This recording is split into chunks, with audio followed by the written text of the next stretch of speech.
these texts have. They're very authentic, and the meaning is explicit. There's no ambiguity about the intent of the statement. So when rules are based on these kinds of texts, then they don't change. There are other texts, and actually, with regard to fiqh rules, the scholars of usul and the scholars of fiqh mention that the majority of fiqh issues are dhanniya, as opposed to qat'iyya. Qat'iyya means there's just no two ways about it. It's only one way. Dhanniya means that there is a certain amount of speculative reasoning that was used in order to arrive at the ruling. And why is that? Because the texts themselves sometimes are open to more than one interpretation, because wordings are of three levels according to the classification scheme of the majority of scholars of usul al-fiqh. There's wording that is nas, which means there's just no two ways to understand it. The classical example of that is with regard to fasting. If you didn't have an animal to sacrifice during the Hajj, you're making Hajj tamattu and you don't have an animal to sacrifice, then you fast 3 days during the Hajj, 7 days when you've returned, 10 days in all. So how are you going to understand that in two ways? 3 plus 7 equals 10. So that's an example of a nas, a text which is explicit. There's only one way to understand it. The majority of texts will have some angle by which there is some ambiguity built in. There is a dominant meaning, but there are other possible interpretations which are not completely excluded. And then there are certain texts where the text, it's not clear enough to act upon by just looking at that text itself. And those are then texts which require explanation from other texts. Now, that third category, which is called mujmal, most of those texts have the explanation. It's rare to find a text where it's like, there's still some ambiguity after the explanation. One of the examples of that is with the categories of riba. The hadith that mentions 6 categories. Gold for gold should be exchanged like for like, and hand to hand, meaning immediate exchange. Silver for silver should be exchanged like for like, immediate exchange. And the same for dates, wheat, barley, salt. So the vast majority of scholars agree that there are other commodities to which these prohibitions would also apply, and then they disagree about what those other categories are based upon identifying an effective cause that's present in the categories that are mentioned. So that kind of a text, there's still ambiguity after all that the scholars have looked at those texts. They disagree about the implications of the text. So you have fundamental rulings established by explicit text, explicit authentic text that don't change. You have other rulings which are established by texts which are not quite as clear-cut. Then you have rulings where there's a text, but the parameters are left to custom. So this is what we've been talking about in the last few episodes. When a ruling has one of its bases in custom, and the custom changes, then that ruling will change as the basis for it changes. There's another kind of change that might occur from one circumstance to another when the effective cause for the ruling was present in a given situation and it's not present in another situation. We'll come to some examples of that in order to clarify what that means. If we look at the terms that are used in the maxim, ahkam means rules. It's the plural of the word hukum. The scholar's definition, the technical definition of a Shariah hukum is خطاب الله المتعلق بأفعال المكلفين بالاقتضاء أو التخيير أو الوضع. So what this means in English is communication from the lawgiver concerning the conduct of the mukallaf. Mukallaf is a person who is responsible for his actions. And this communication may be in the form of a demand, which is iqtida, or an option, which is takhir, or it could be an enactment. So what do these terms mean? Iqtida, a demand, would be that the lawgiver wants you to do this action or wants you to abstain from it. So if that demand is a strict demand to do it, then it's wajib. If it's a strict demand to abstain from it, it's haram. If it's not such a strict demand to do it, then it's considered recommended, mandub. And if it's not such a strict demand to abstain from it, then it's considered makruh, dislike. And then takhyir, the second element of this definition, means that you're given a choice. It's a neutral choice. And that's the category that's called mubah.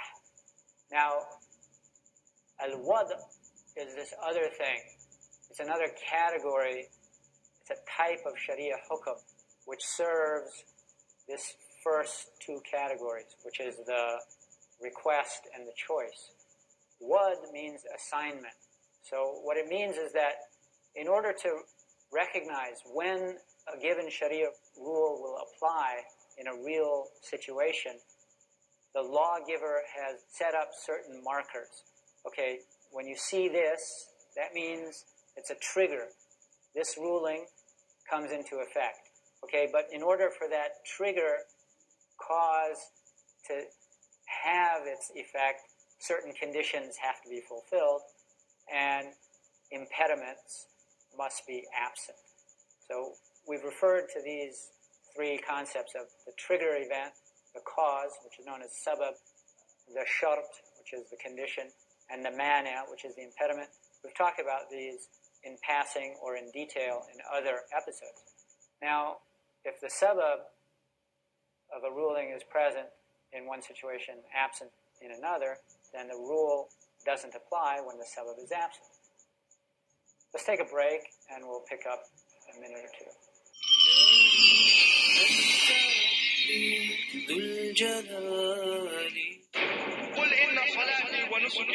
Say indeed my prayers, my sacrifice, my life and my death are all for Allah, sustainer of the world.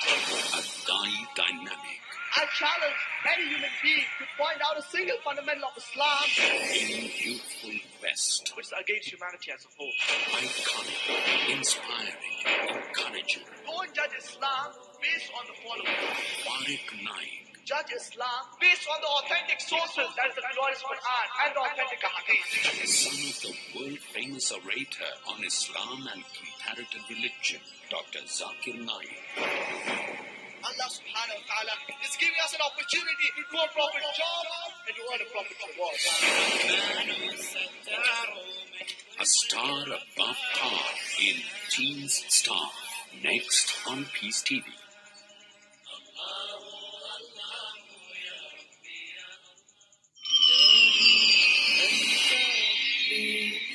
Assalamu alaikum, welcome back. So we're talking about this principle, this legal maxim, that it is undeniable that certain kinds of Sharia rulings change as times change. And let's look at some of the evidence for the principle. In Surah Al-Anfal, Allah says, أعوذ بالله من الشيطان الرجيم, يا أيها النبي حرض المؤمنين على القتال إن يكن منكم 20 صابرون يغلبوا 200 وإن يكن منكم 100 يغلبوا 1000 من الذين كفروا بأنهم قوم لا يفقهون. Okay, that's verse 65. Verse 66 goes on to say, الآن خفف الله عنكم وعلم أن فيكم ضعفا فإن يكن منكم 100 صابرة يغلبوا 200 وإن يكن منكم 1000 يغلبوا 2000 بإذن الله والله مع الصابرين. The Prophet ﷺ is being told, urge the believers to fight. If there are 20 of you who are steadfast, they will overcome 200. And if there are steadfast 100 of you, they will overcome 1,000 of the disbelievers, for they are people who do not comprehend. What is it that they don't comprehend? I mean, يَعْرِفُونَ ظَاهِرًا مِنَ الْحَيَاةِ الدُّنْيَا. They may know the affairs of the apparent way that the world works very well, but they don't understand the hidden system of Allah. And if Muslims are in tune with that system, then they have the hidden help of Allah. So the next verse says, now Allah has lightened your burden, knowing that there is weakness in you. A steadfast 100 of you will defeat 200, and a steadfast 1,000 of you will overcome 2,000 by Allah's permission. Allah is with the steadfast. Now, this passage, both verses, are phrased in terms that make them look like statements of fact. If there's 20 steadfast, they will overcome 200 of the enemy. And then later says, if there's a steadfast 100 of you, they will defeat 200. So it looks like a statement of fact, but there's a clue here that indicates that this is not a statement of fact, it's an order. Because Allah says in the second verse, He knows that there's weakness in you, and He has lessened the burden for you. So in the first verse, if you're facing 10 to 1 odds, then the Muslims, based upon that verse, they were not allowed to retreat from the battle if that was the odds against them. After the rule had been lightened, they're not allowed to retreat if the odds are 2 to 1 against them. But if they're 10 to 1, they are allowed to retreat. That's the dominant interpretation of what this passage is saying. And in the tafsirs about this verse, you see that, in the first verse it mentions 20 versus 200. And then that's the lower proportion. And in the second verse it's mentioning 100 versus 200.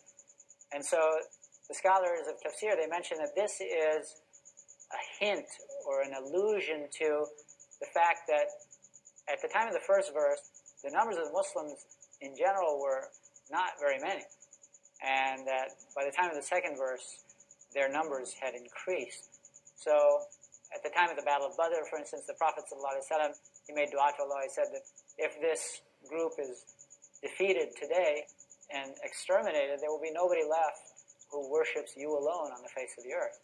So for them to be steadfast under those conditions where they were facing 3 to 1 odds, it was crucial that they do so.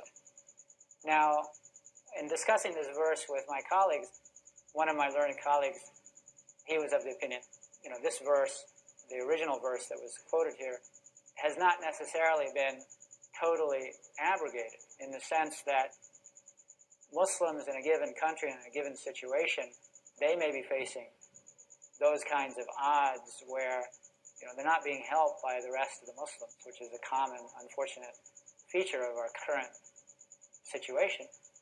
And so the demands of their situation may require that they actually remain steadfast against odds that are more than 2 to 1. That's a point of juristic difference. The majority opinion is that the earlier verse has been abrogated. There's an important matter from the Sunnah that's relevant to this. One year the Prophet ﷺ announced, if anybody slaughters a sacrificial animal among you, none of the meat should remain in his house at the end of 3 days. The next year the companions asked, Messenger of Allah, shall we do as we did last year? He replied, you can eat it, give part of it to people, and store part of it. Last year people were experiencing hunger, so I wanted you to help them. So the prohibition of storing meat in the first year was due to the circumstances in which that order was issued. There was a drought, and there were people that had come into the city of Medina from the surrounding desert, so it was imperative to extend hospitality to them. And so by the second year, the situation changed, so the rule changed. And so this is an example on an usul fiqh principle related to this. It says, الحكم يدور مع علته وجودا وعدما. Application of the rule hinges on the presence or the absence of its effective cause. And in a similar issue, the Prophet ﷺ, he said, نهيتكم عن زيارة القبور فزوروها فإن في زيارتها تذكرة. I had prohibited you from visiting graves. You may now visit them, for visiting them is a reminder of the hereafter.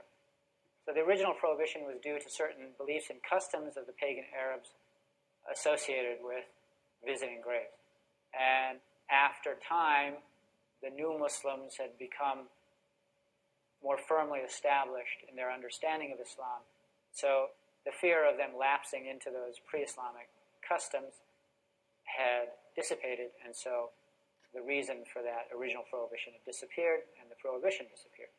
Another interesting example is that in the time of the Prophet ﷺ, if somebody, committed manslaughter, he accidentally killed somebody, the compensation for that was 100 camels to be given to the family of the victim. After the time of the Prophet ﷺ, Islam had expanded outside of the Arabian Peninsula. People living in a city like Basra or Damascus, they probably didn't have much need for camels. So in that time, Umar radiallahu anh, he was the ruler.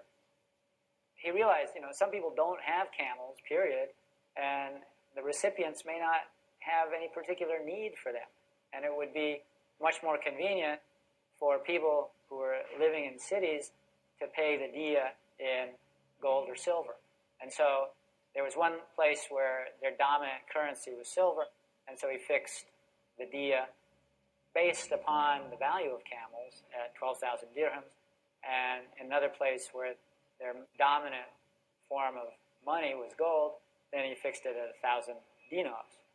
And he also made provisions for owners of sheep to pay in sheep, and owners of cows to pay in cows, and producers of garments to pay in garments.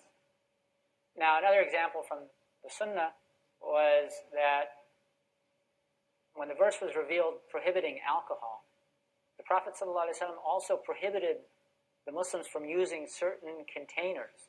Why? Because these containers were used to brew alcohol. And then, after it became clear that the Muslims really had given up, this habit had gotten out of their system, so to speak, then the Prophet ﷺ, he allowed them to use those containers again because they were no longer liable to trigger the longing for alcohol that they would likely have triggered immediately after the prohibition. Another example that in the time of the Prophet ﷺ, he was asked about animals that are lost in the desert. And he said, for a sheep, if you find a sheep, you should take it and look for its owner, because if you don't take it, the wolf will probably take it. And so somebody asked him about, well, what about camels? And his face turned red, he got angry. And he said, what do you have to do with it? It's got its food and its water on its back. So, in other words, the camel will survive in the desert no matter what. So it's not your camel, leave it alone till its owner finds it. But in the time of Uthman, people's level of piety had decreased a bit, and there was noticed, the scholars explaining the policy of Uthman interpreted in this way, that there were some people who were taking these lost camels. So the official policy of the state under Uthman became that if a lost camel was found, people were told, bring it in to a government location, and it will be corralled until its owner comes to claim it. And another example of that during the lifetime of the Prophet ﷺ, if somebody brought cloth to a tailor and left it with the tailor, and if some damage occurred to that cloth while it was with the craftsman, anything like that, materials given to a craftsman in order to do some work. So the craftsman was considered a trustee, so he was not liable for damage to those materials unless it was proven that he had transgressed or been negligent. But after the time of the Prophet ﷺ, people began to notice that again, the level of piety declined, and so it became a policy that no scholar disagreed with, that if a customer brought a claim against a craftsman, said, I gave him this material, it got damaged in his presence while I was with him, he should compensate me. So the default ruling then became that the craftsman would have to pay compensation in those cases unless he could prove that somehow it wasn't his fault. An example that's relevant to Islamic finance is that of agency. The Prophet ﷺ, he would sometimes point somebody to do something on his behalf, and those people would do those acts voluntarily. After the time of the Prophet ﷺ, if you want somebody to do something on your behalf, maybe you can find a friend who'll do it for you. Probably your family member would do it for you. But sometimes you can't find a family member or a friend who'll do it for you. So you need somebody who will do that act on your behalf. And they won't do it without payment. So agency for payment became something that scholars acknowledged that, yeah, it's valid to request payment for that kind of a thing because you're offering a service to your principal. Reached the end of our time. Thank you for attending. Assalamu alaikum wa rahmatullahi wa barakatuh. Wallahu a'lam.